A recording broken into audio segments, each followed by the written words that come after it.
I'm Elizabeth Salmon from Marino.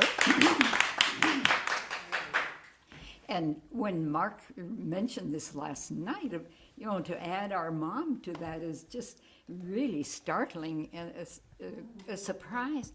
And like you're saying, the married saints, that has to be a witness for They had the benefit of another sacrament. Yeah. Say that again? They had the benefit of another sacrament. Another sacrament. There you go. And so through the years, my mother then just was very silent.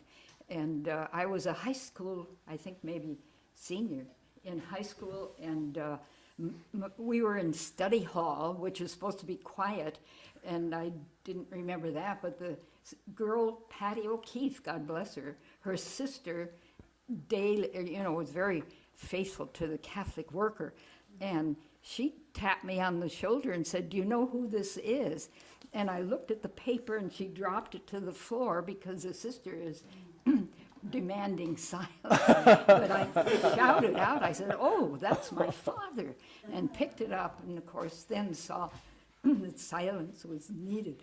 So that's the silence we have to break now. But I put it under my chair, and of course went home examining it. My mother then confiscated it, so I never saw that paper at that point. Let me defend my mother, who really wanted to protect us, because the family was a bit ruthless with her, and she just, being the oldest of the family, had a very good way of dismissing controversy. How little history here. My grandmother, her mother died. Her own mother passed away, and granddad then married the sister. So the cousins were brought into half sisters and brothers. And my Aunt Monty was very outspoken. She was the oldest of that family, and my mother was older than all of them, so she could keep all these secrets, and even how old she was. But Monty was just very, like I say, outspoken and funny. She had a joke and an answer for everything. So my mother, was able to just withstand because this would come up, I'm sure, a lot. I was a Marino sister in the habit way back in the 60s, and went down to C Street to the Catholic worker to ask for the paper. See, my dad was on the board, or whatever you call, supporting President Wilson because he was against the war. So he wrote scathing letters, and in 1942, January and February, it was printed. Dorothy Day then printed it. So I got the paper and read it with really great interest and sent it home. My sister, by that time, had her family, 12 children. Nobody in the family, of course, which knew about it, which was very similar to Franz Jiggerstadt's whole background. So not knowing, this was part of it. All right, then she sent it to all of her children. And not only that, she sent the book Unsung Hero of the Great War that Dorothy Day had given that title. Torrin Finney, Paulus Press, wrote it. I read it like 30 years ago, and I haven't reread. I have to read it again. The Unsung Hero of the Great War. And Torrin Finney now is a teacher out in California, and we're in contact. So Dorothy Day then, printed the letters. Well, I picked up January and February 1942 of the Catholic worker. So these letters then were disseminated to all the family. And my sister also sent this book and Robert Ellsberg's Saints and... All Saints. There's a very nice short version Yes. in here of Ben Salmon. That's right. It's All Saints. What does it say? Saints and Daily reflections on prophets. All right. Saints and witnesses of our time. So it's a wonderful book. Every day it has, excuse me, a different saint. And there we are. The saints are our models. I mean, they were ordinary, not really, people of our day and handled the, the issues of the church. And so, yeah, that's, it's really kind of mind-blowing, isn't it, to think, right in our own time of wars and strife and all that we have to contend with, unbelief and dishonesty. Our leaders, we have to pray for our leaders and for all. I mean, there we have the prayer power. We can affect the world. Last week we had a workshop with Ilia DeLeo, who's not only, she's a Franciscan sister, has her doctorate in not only theology but also science. And here revealing that, the Holy Spirit with the Big Bang was revealed way back 14 million years ago. And that we are what? We're just like a couple seconds on this lifeline of the world. So I'm going to be like Mark and lose my train if I don't. But, oh, wow. Elio's saying our thoughts, anyone harboring, what do we harbor? Anger and resentment, fear, all of these negative thoughts really go out and support the wars, so there we go. If our thoughts, if we could send love your enemies, how could we send love and, healing, forgiveness to all those terrorists that are, do not believe in human beings. The most beautiful thing that God has created, humans. And so we have that, Ilya is saying, we have the responsibility. It comes back in our laps. Each individual, we are so much connected. Our world is connected. And she brings in the science, that even Einstein said if a particle separates from, matter, it immediately connects even however far over the other part of the world. So particles and what we're learning about the earth, you pick up a handful of earth. We had this just the other day. I was in tears thinking what all is in that earth. A handful of earth, the black stuff, and it's only 50% earth. The rest is air and all of the little microplants that are connecting, and I don't know, and how rich our world is, and how can we exploit that by killing the humans that need to bring the truth alive. What is truth? We have that responsibility. And just to think that we can send those thought waves, our power, that's mind-blowing, that each one of us, like through the day, would that change those terrorists, that think different than we do? It would change us to keep thinking positive and sending thoughts of love and forgiveness. That's a healing aspect of forgiving. So we have that responsibility to just keep forgiving and getting the positive love, which is the binding stuff of the whole world, how that can be continually, worked at, how we can bring and just to erase all this evil and the bad thoughts, all of the negativism, to pray for our leaders. My gosh, they are responsible for these decisions that have to be true and honest and not just their own ego. We all have to battle, I think, with ego. What is that? But to be reaching out and the togetherness that we need. We are all responsible. We are our brother's keepers. So, and what could be more clear then the law, Jesus says himself, thou shalt not kill. Well, my dad said, the Germans are my brothers. I will not be trained to kill them by the war machine. The war that all of the businessmen have, created for their what? What is it? Their profit. That's big business. The biggest business going is the war. So so Dad said, I will not kill. I will not. He took it to the nth degree. He said, no Christian should carry a gun. How would that go for today when they're purporting guns? We have guns to what? Why?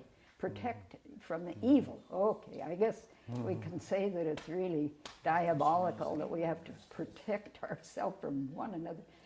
Guns. Well, no Christian. If we're Christians and we profess love and forgiveness and helping, oh my goodness, and we as Americans, where are we? We have 3 meals a day. We have all the good fresh, not only fresh water, hot water, running water, all the things that we are inherent in as a first world.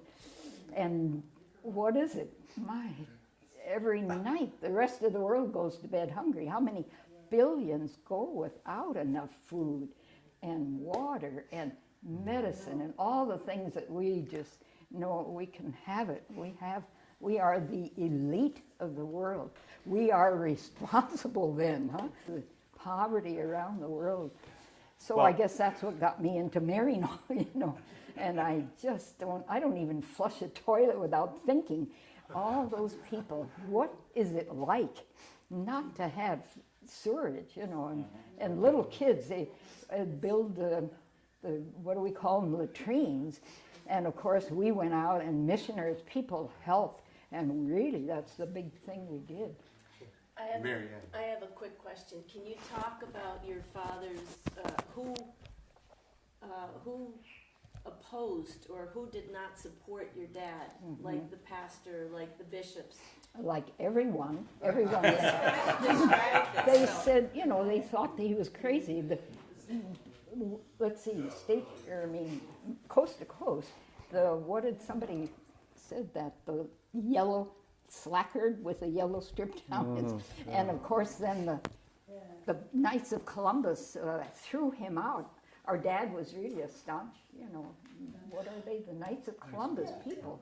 In his day, but he began disseminating papers against the Ludlow terrible massacre that happened. Our gorgeous, police came out and massacred those people.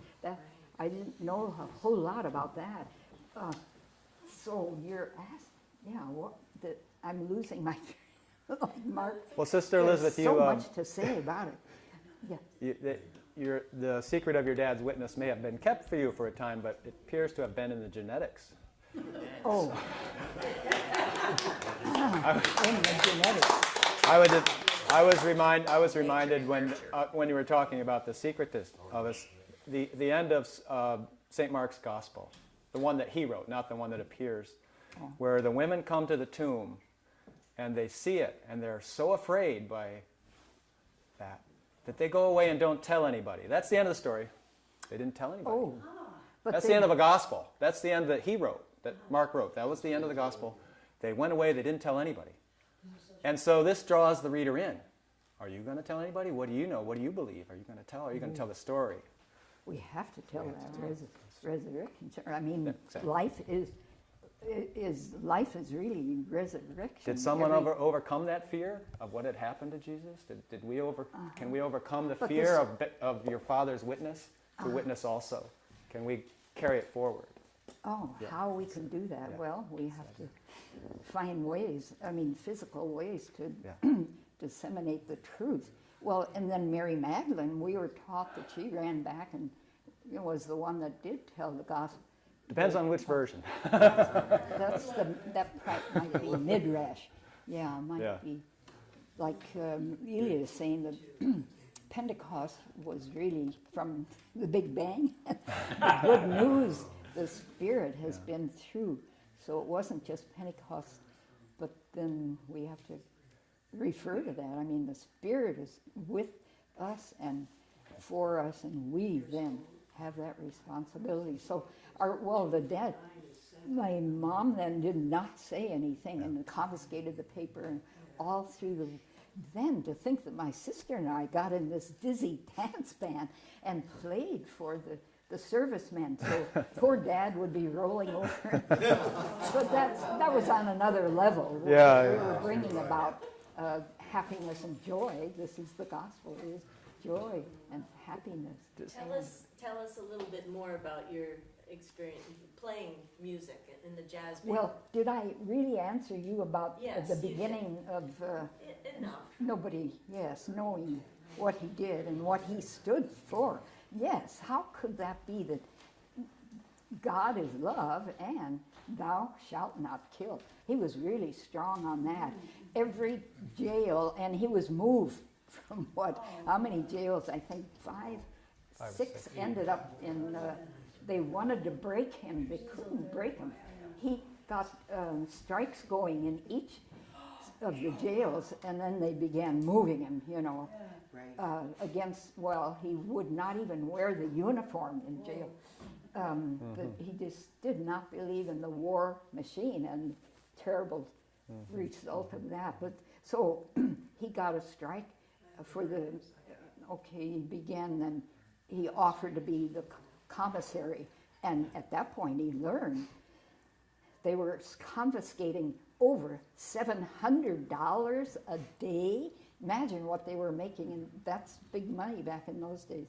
And feeding us the slop. He's saying the slimy, he has words for it. And so he got them, the prisoners wouldn't eat. The first time was a month. So of course they threw him in the hole for that. Out of the hole he got another strike going. And so then they began shifting him from prison to prison. Every chaplain that tended him in these different prisons, they tried to break him and say that he was crazy, and he came back with, no, thou shalt not kill. We are God's children. So the chaplains tried to break him too. And he said he never lost his connection with the church. He just says, well, they mean well, they just don't know. They're not thinking about life and So then, all right, he ended up in St. Louis, and you're the one that brought that out. He wrote over 200 pages in defense of his. He was the first one also then to challenge the church as well as the government that the just war theory was no such. He says no such animal, but then the bishops now just recently, but they didn't believe that in those days. So the belief, what do we believe in? what is truth? How do we keep with the truth of God's, of our ability and our what is it? We're really charged with being for one another. That's the reason we're on this earth. How do we stay connected, and how do we help one another? I mean, there's so many helping things that each one of us. Yes, Sister Mary, to follow up on what Mary Ann was saying here. Can you hold that question? Sure. I gotta change the batteries, Okay. unfortunately. Another battery. Oh dear. Jack, can you talk about what's going on in Denver and stuff like that? Yeah, I'd like to get into that, but first, all right. Good idea. Sister, up on the wall, there's a photograph, an old photograph of yours that was expanded from a postcard. It was a Christmas greeting that Joy Kaler's band, and you were a member of the band, and your sister Margaret was a member of the band. There are 13 of you there with Joy sitting on the piano, and you're over to the far left. You're the second one on the right above your sister Margaret. Margaret, the one who had 12 children, right? Sorry. And you, who in 1948, I guess, decided you were going to be a sister, a missionary to go out and help the poor wherever as a Maryknoll sister. The question, I guess, that I have is that You were at this, shortly after this, or maybe even this, you were being paid by the United States government at the Well, this rate will of a surely come captain. up You when were, you were getting a captain's salary for playing, right? That's And so that was a pretty good deal that you had there. But how did you, can you tell people why it was that you had no connection with your father, who you must wonder now, what was he thinking? Yeah, he probably turning over in his grave. The point is, well, of course, we didn't know, and it was we had been organized then. Joy got the band together. Margaret and I got in high school, and after graduating in 1943, we played up at Grand Lake, the Rocky Mountains, it's the highest yacht anchorage in the world, and we practiced every day and did jitney dances where you play a series of tunes and then clean the floor. The Statler brothers were up there every night. And we used to ride around in Hallmark's crisscross. So that's our claim to fame. So at the end of that 3 months, we were really pretty good. We were okay. But then when we had an audition there and got the job with, first of all, Frederick Brothers. Then we went with Music Corporation of America. We went on the road and had to start all over because the parents were not in. My mother loved to travel. She was all for it. Joy's mother came. They, every once in a while would be a surprise, and there were our mothers. But Joy's dad then traveled at least the first couple of years to, I think, be sure that his daughter was on the right track. But the office, no. It was Where were some of those cities that you actually visited? Well, we traveled through the 45 of the then 48 states, but we played in a lot of named places because there were no bands. The office sent Alice Mann to front us, and her husband had a really great dance band, but she then all of us were under 21 when we went on the road. Joy was older. But then she had the really good authority and experience, and was very, very good with us and with Joy. Joy had a natural knack. She was good with knowing how, temperamental musicians, women.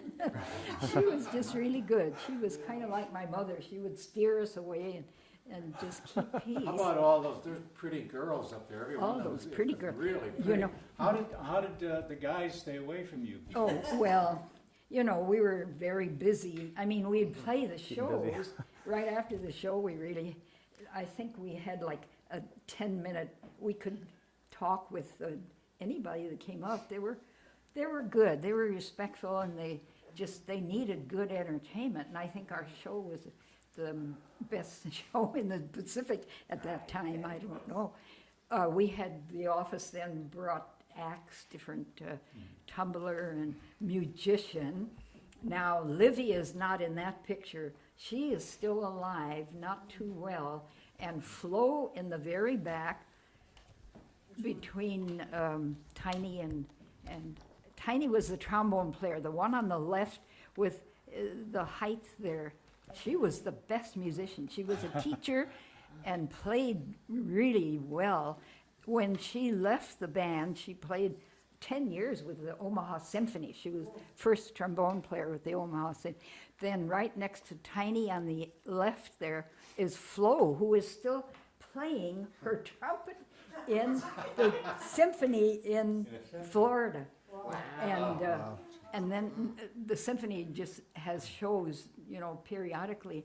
I think it's every month they put on a concert. But then she also plays with another band, and then a third group, a small group. So Flo is just myself, Flo, and Livy, who is not in that picture at the piano. And then George Ellen, who's a teacher out in California. She is still alive. And she was our genius. She worked with science and with the government. They would be locked in a room. She wrote about forgetting the ruler and had to devise her own measurement. They were studying the atmosphere and all. So Georgie was really our, she came and went with the Did you ever band. sit in once with Tommy Dorsey? Oh, all right, in music, in Omaha, the music box was a little old a ballroom. We were there a couple months, but Tommy Dorsey was on the Orpheum Theater I think just a week. We went to his shows, of course, and we were all gathered out behind when he came to say, well, now, what are you doing? Who are all these? And he said, oh, I'm going to come over and play. So we told him we were at the music box. So the next night he came and jammed, what you call jamming. He sat in with you. He sat in with the band and played Tiny's trombone and jammed. It was just, all this modern jazz that we were into. Joy then did get an arranger for the band, and we picked up our ability. He arranged for our, we were just kids out of high school. We took lessons in various places, would look up good teachers. So we, How about went after from- the war, sister? Did you continue to play with the band, and where did you go if you did? Oh, after the. After 1945, 45 to 48? Yes, okay, well, we only went overseas for like 6 weeks or 2 months, and we went over several times. We would go over and then come back to the normal, and we played in nightclub? Mainly ballrooms and dance. We were in theaters also. There was an all-girl, Johnny, do you remember that little one that sang out and it was an all-woman, all-girl theater presentation in L.A., I think it was. Johnny, Oh, how you can love. Oh, Johnny, heavens above. Oh, she was very popular. And, okay, then we played in other shows. Who's Bob Hope and Frank Morgan, and who was the other funny one? Vied for the leadership. This would be a Navy show that we played. So, What happened? You had military transport take you around? Was it always That's- safe? oh, sure. Was Oh. it always pretty safe? Oh. Did you ever have any problems? oh, well. Let's Leading see. question again. One time when we went overseas, we went first to Philippines and then Japan and then Korea and China, just about a month in China. But yeah, that one time we were given the wrong air directions in Manila. On our way, when we should have landed in Tokyo, we were lost for 4 hours in the storm. So the pilot had to go above the clouds, above the storm, and get our position. We were then way over the left, more towards Korea, and had to come back, and they overshot Japan, Tokyo, we were supposed to be. And so we landed in Iwo Jima. Wow. That was really Iwo Jima. Iwo Jima, and can you believe that the chaplain for that crowd that was in Iwo Jima was our pastor at Holy Family Church in Oh, my goodness. Denver. Now, Holy Family is where our dad served. He grew In up Denver. in Denver. He served there. And my brother said his first mass at Holy Family Church. Your brother was a priest. My brother was a And they were priest. married there. Your parents were married there. They were married, and then my sister was Holy family. married. And, okay, our dad did not even see our little brother until he was 2 years old. I'm big brother, Father Charles, was 2 years old, when our dad saw him. And back to that again, when he was on that hunger strike for 120 days, when that finished, it was because of his hunger strike that himself and 30 other Yep. COs were let out. Yep. They kept him all that time. and That's what all the of them- ACLU believed, that it was the hunger strike. Oh, they just wanted to break him or give him a lesson, whatever. They were tortured, terrible. So because of that, and it was 2 years after the war had been declared free and all that. So war is just How many years total was he imprisoned? just 2.5. They were, to begin with, there were 4 Catholics, and they were made an example of because we had the 4 theory. But they were, first of all, sentenced to death. then they finally rescinded that to 25 years. And then at the end, it was just, well, he went on the hunger strike and got out 2.5 years. It's But- been said, sister, that he was judged by the army as being crazy. And therefore they, since he was a Catholic, and Catholics, of course, were very supportive, including the Bishop Gibbons of Baltimore and Archbishop Fahey of New York, all in support of the war. So they sent him to St. Francis, which was a Catholic insane asylum. Can you? Or St. Elizabeth in New York. St. Elizabeth New in York, Washington, I think. in Washington, right. That was his last stance, yeah. That's where he wrote the over 200 pages, both sides. He was able to get a typewriter. He wasn't, and he made remarks about the people. Well, they mean well, and they just kind of shout out now and then. And he had empathy for them.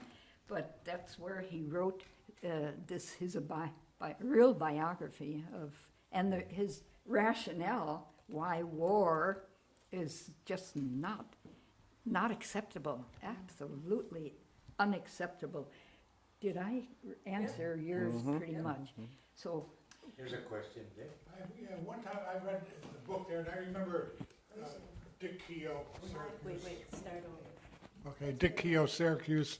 One thing that impressed me, or depressed me, I guess I would say, was in the book, and as I recall reading it, it was that he was refused the sacraments of confession and communion by a priest, who, when he requested it. chaplain.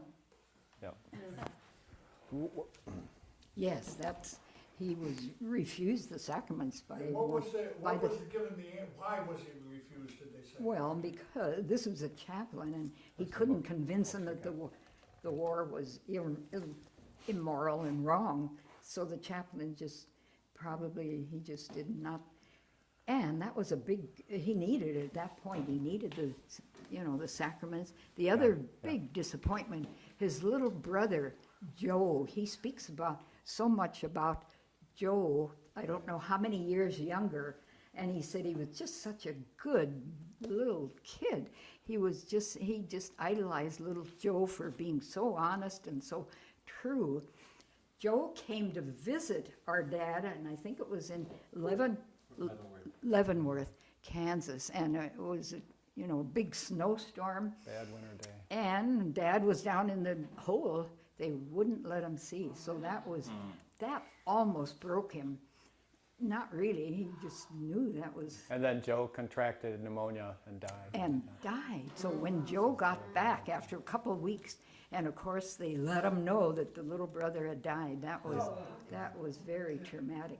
He writes about that.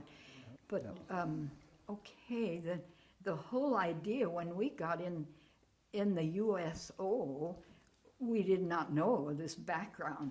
My mother, honored every night. We said the rosary, and he got, prime prayer for what he was doing. We never questioned what we was doing. We prayed for Daddy and little Johnny Paul. Can you imagine? Johnny Paul was the name of our little brother. Now, he was born with a mental defect and died early, so, but we prayed every night, for the good, the honorable, and we never questioned, didn't even realize. But Dad had been dead, so we remembered him, that's it. So that whole silence thing, it's something our mom had to do, that was where she was at the time in order. Yeah. She didn't want all the gossip and talk. And now if she knew about you people here, the prayer group, the peace and justice group that really bringing out truth, that's what would have been her salvation. Yeah. So I'm absolutely, when you mentioned that last night, I just, about putting the two together, that is just startling, and how we can keep that in focus in these days when marriage is really gone. Family life? What has happened to family life? They were married at a church called Holy Family. It should be a no-brainer, right? Your They father, were- your yes. father was baptized on All Saints' Day Oh, at the oh, look parish up that there. became the Mark- cathedral. Mark has this, all this information. Just- Say that again. I said, and your,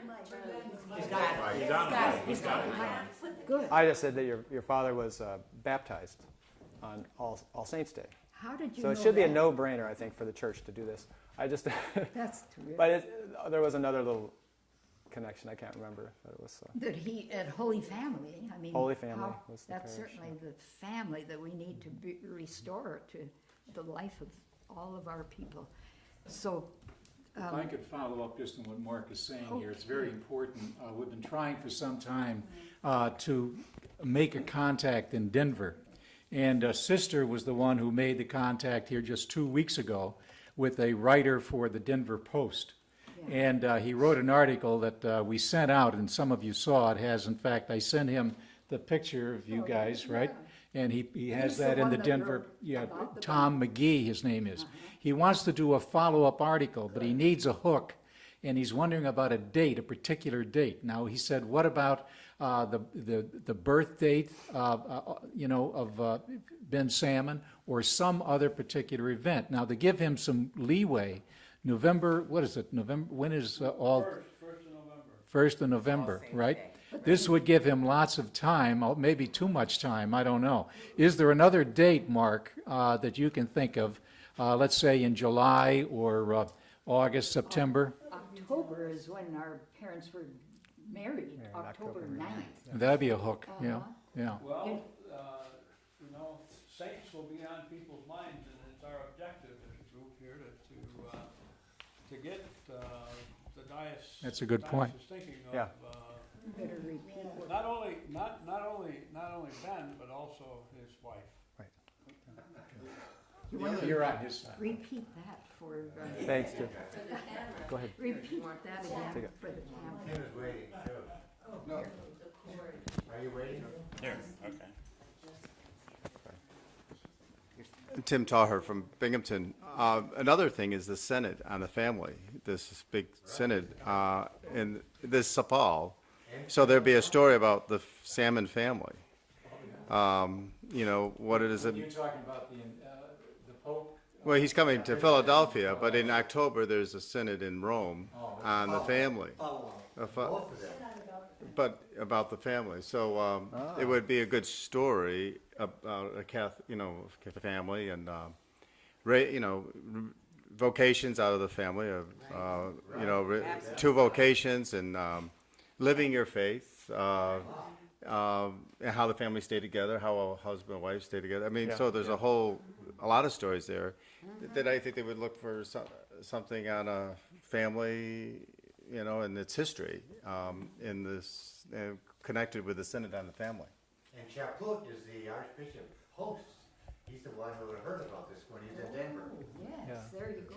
So I think that would be a strong connection there to do something in that connection. It's going to be in Philadelphia, is it? Well, that is here in the States, but in October in Rome, that's when they're going to have the Synod Oh, all right. on the family. So there could be a local story about family, your family. Here in the States,